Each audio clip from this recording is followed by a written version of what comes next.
सफेद साड़ी पहनी, खून से लथपथ एक भयानक औरत एक बिना चेहरे वाले बच्चे के साथ निचली सीढ़ी पर खड़ी थी। उसने अपने नाखून शीतल के पैर में गाड़ दिए थे। शीतल उससे अपना पैर छुड़ाने की कोशिश कर रही थी, तभी उसने शीतल के पैर को जोर से खींचा और शीतल सीधी सीढ़ियों पर से लुढ़कती हुई नीचे जा गिरी। उसके गिरने की आवाज से मनोज और उसकी मां की भी नींद टूट गई। वो जल्दी से दौड़कर वहां आए तो देखा कि शीतल गंभीर हालत में जमीन पर गिरी हुई है और उसके माथे से खून भी बह रहा है। ये क्या हो गया बहू के साथ? हमें इसे जल्दी से अस्पताल लेकर जाना होगा माँ। मनोज ने जल्दी से शीतल को गोद में उठाया और अपनी मां के साथ उसे अस्पताल लेकर गया। डॉक्टर ने जब उसका चेकअप किया तो वो भी निराश हो गए। वो उतरे हुए चेहरे के साथ वार्ड से बाहर आए। मेरी वाइफ और मेरा बच्चा ठीक तो है ना डॉक्टर? आज ही मेरी पत्नी ने मुझे बताया था कि वो प्रेग्नेंट है। उन दोनों में से किसी को कुछ हुआ तो नहीं है ना? आपकी पत्नी तो ठीक है मिस्टर मनोज, लेकिन हम आपके बच्चे को नहीं बचा पाए। क्या? हे भगवान, इस घर में आते ही मलूसियत छा गई हमारे परिवार पर। तो बोला था मैंने कि पूजा किए बिना घर में मत रहो, मगर मेरी बातें तो तुम लोगों को अंधविश्वास लगती है। पता नहीं किसकी बुरी नजर लग गई घर को, जो मेरी बहू के साथ ऐसा हो गया। पूरे घर में दुख का माहौल था। 2 दिन बाद मनोज शीतल को घर लेकर आया।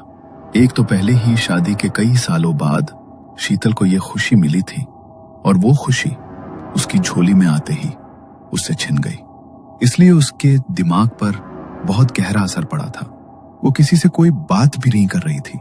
कुछ दिन बीते, तभी एक रात जब घर में सब सो रहे थे, शीतल के कानों में फिर से वही आवाज पड़ी। माँ, तुमने मुझे बचाया क्यों नहीं?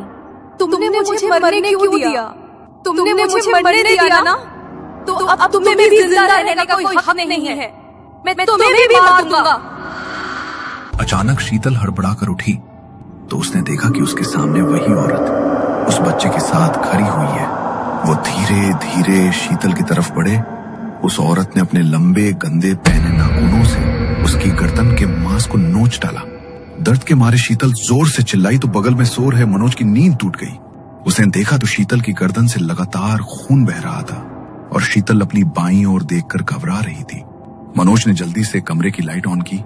उसने जल्दी से शीतल की गर्दन पर लगे खून को साफ किया। क्या हुआ शीतल? तुम्हारी गर्दन से खून कैसे निकल रहा है? इतनी चोट कैसे लग गई तुम्हें?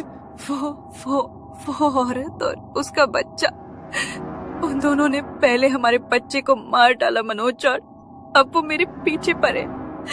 वो मेरा बच्चा बनकर मुझसे बात करता है और कहता है कि तुमने मुझे मरने दिया तो अब मैं तुम्हें भी अपने साथ लेकर जाऊंगा। इस घर में कुछ तो अजीब जरूर है मनोज। पहले हमारा बच्चा और अब वो मुझे भी मार डालेंगे। शांत हो जाओ शीतल, तुम शांत हो जाओ। लगता है तुम्हारी तबीयत ठीक नहीं है और अभी कुछ समय पहले तुमने हमारे बच्चे को खोया है, उस वजह से शायद तुम्हें ऐसे ख्याल आ रहे हैं। ये मेरे ख्याल या मेरा वहम नहीं है मनोज। कोई तो है इस घर में जो हमारे पीछे पड़ा है। तुम किसी बाबा को लेकर आओ वरना वो मुझे मार डालेंगे मनोज। शीतल की बातें सुनकर मनोज को वो ही रात याद आ गई जब उसे भी घर में वो भयानक औरत दिखाई दी थी।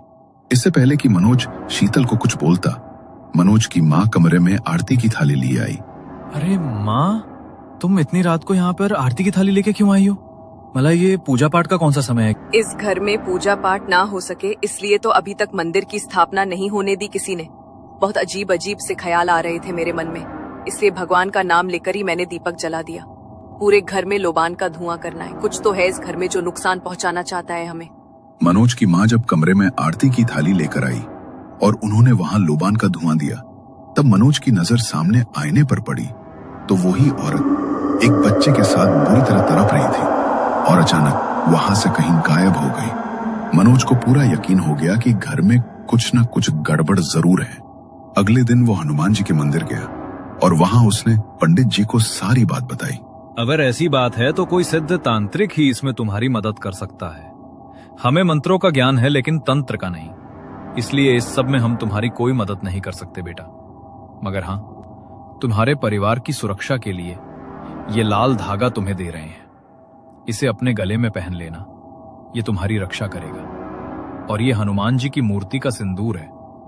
इस सिंदूर से अपने घर की चौखट पर स्वास्तिक बना देना, तुम्हारी रक्षा होगी। पंडित जी ने मनोज को वो लाल धागा दिया मनोज ने घर जाकर सबको वो लाल धागा पहना दिया और हनुमान जी के मंदिर के सिंदूर से मधु ने घर के बाहर स्वास्तिक बना दिया। रात को शीतल खाने के बर्तन धोकर वापस कमरे में जा रही थी, तभी उसके पल्लू में उसका धागा अटका और पल्लू छुड़ाने की कोशिश में उसके गले में बंधा धागा टूटकर गिर गया। उसे इस बात की कोई भनक नहीं थी। वो अपने कमरे में सोने के लिए चली गई। तभी आधी रात को उसे अपने सीने पर बहुत भारीपन महसूस हुआ। उसने अपनी आंखें खोली तो वही औरत उसके सीने पर बैठी थी और वो बच्चा ठीक उसके बिस्तर के बगल में खड़ा था। उस औरत ने कसकर शीतल के गले को भींच दिया। तभी नींद में मनोज का हाथ शीतल पर पड़ा और मनोज के गले में बंधे धागे की वजह से वो दोनों शीतल से दूर सीधे दीवार में जाकर लगे। मनोज, मनोज जल्दी उठो। शीतल की आवाज से मनोज की नींद टूटी, लेकिन शीतल ने उसका हाथ पकड़े रखा। मनोज, मनोज, उस औरत ने फिर से मेरा गला दबाने की कोशिश की। वो बच्चा भी उसके साथ था। मेरे गले में वो धागा नहीं है मनोज। अगर मेरे ऊपर तुम्हारा हाथ नहीं पड़ता